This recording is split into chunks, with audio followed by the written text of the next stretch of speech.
Hey everyone, Michael Biggs here, and today I am working on On-Leash recall. I'm working with a long line. This is a 20-foot line, and I also have a remote collar on him. This is the Mini Educator 300 TS. It is very, very, very handy, useful communication tool between you and your dog.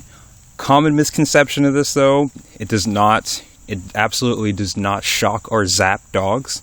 It is just a little stem that goes right over here, right where this modular is, and you control the level. It goes from 1, I don't know if you can see that on there, but right now it's on 0, all the way up to 100. And you probably can't see the levels on there, but that's what it says right there. It says high.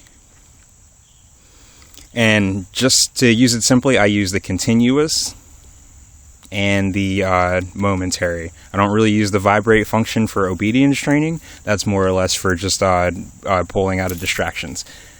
So right now I have Champ here with me. His working level is a 6. I will make a separate video as to how to actually fit and find the working level on the e-collar, but for right now we're going to be working on recall. So this is what I'm going to do. So Champ is right here. So what you should do with your dog is have your dog on a leash.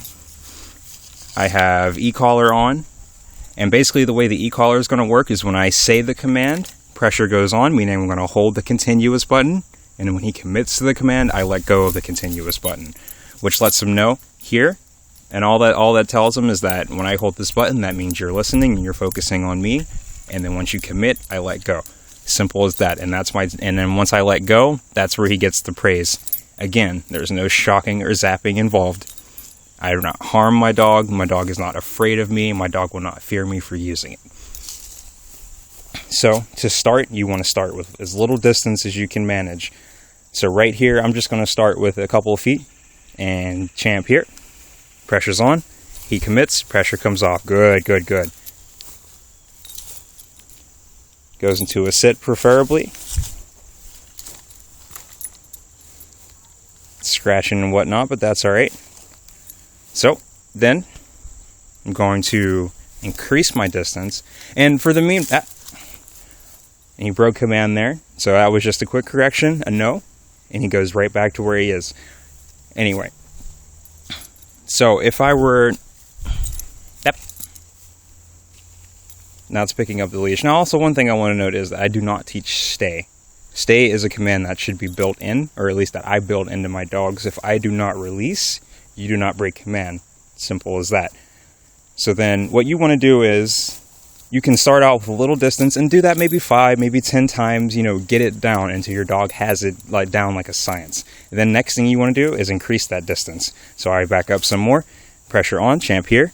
Good, good, good, good. There's a quick one there too. Awesome. Look at that eye contact. That's what you want. That's the what do you want me to do now face. That's what I want to see. So then I create. So then I go to create a little more distance. I tugged on the leash there. It's my fault. And keep in mind, I'm picking up the leash, walking around, doing all this. That does not give the dog permission to get up. If the dog gets up, that's a correction. It's a no. Goes right back to what he was doing. So then I create the distance again. Champ here, pressure on. And I put my gauge up a little too high there. It's supposed to be on 6, and somehow that shot up to a 22.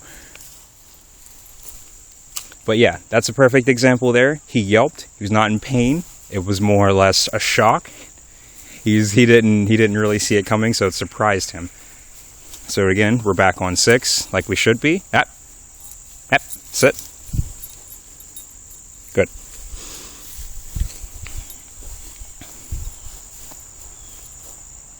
So create some more distance. Nope.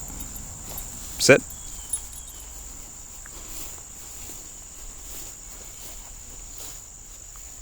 A little more. There's a little bit of leash pressure there, but I'm not releasing still. Champ here. Pressure on. Good, good, good. Pressure is off. Remember, pressure is on for the command, off for the praise. That's very, very important. He even ran over there and defaulted to a down, which is beautiful. Champ here. Good, good, good, good. And as he's coming to me, I'm backing up.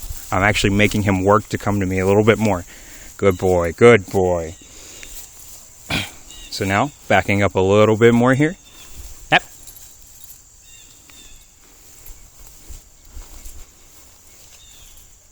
Jump here.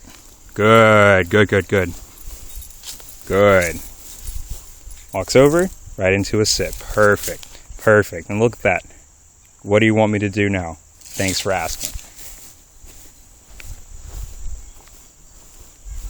And notice the look on my dog's face. My dog is not scared. He is not afraid. That is him in a calm state of mind, which is what we want to achieve with this.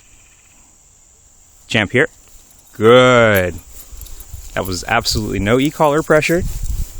Comes, sits down. What do you want me to do now? Thanks for asking.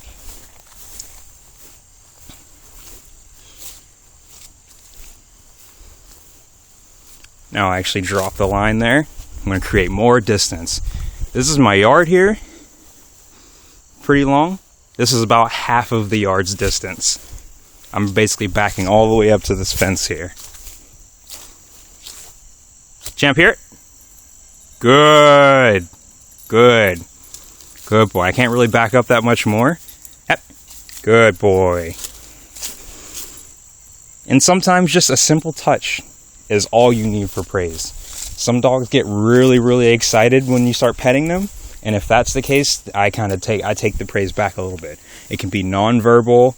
You can just do the slightest touch on your dog, and that's really all they need as confirmation that you are praising them. You can use treats if you want, but honestly, sometimes when you use treats, dogs it overexcites them, and then they can kind of go into a high drive, and you don't really want that. So all my training I try to do by putting dogs into a calm state of mind as we're training, rather than trying to ramp them up. I'm rewarding him with my energy and my leadership, rather than high amounts of praise and affection. Yes, those things are important, but those things come last. So now I'm going to have him right there. My back is even turned to him right now. I have the camera turned around, walking away. And I'm going to get all the way over here to the other side of my yard. Still sitting, still looking over here. All right, now I'm at the fence. Jump here. Let's go. Good boy. Good boy. Come on, let's go. He's just trotting along the field. Good. And then that's it. That's all my praise there. Now remember, some of these exercises, these exercises in general, you just have to repeat. It's all about repetition, and it's all about going at the dog's pace. And if you can't do it on leash, then you are not ready to do it off leash. So I suggest starting with a long line like so, maybe about 10-20 feet, and then you can also use a flexi leash, which is probably the only time I will ever recommend using a flexi leash for anything. I don't recommend using flexi leashes for walking. Personally, I think they're unsafe, but that's a whole different story. Thank you for watching, and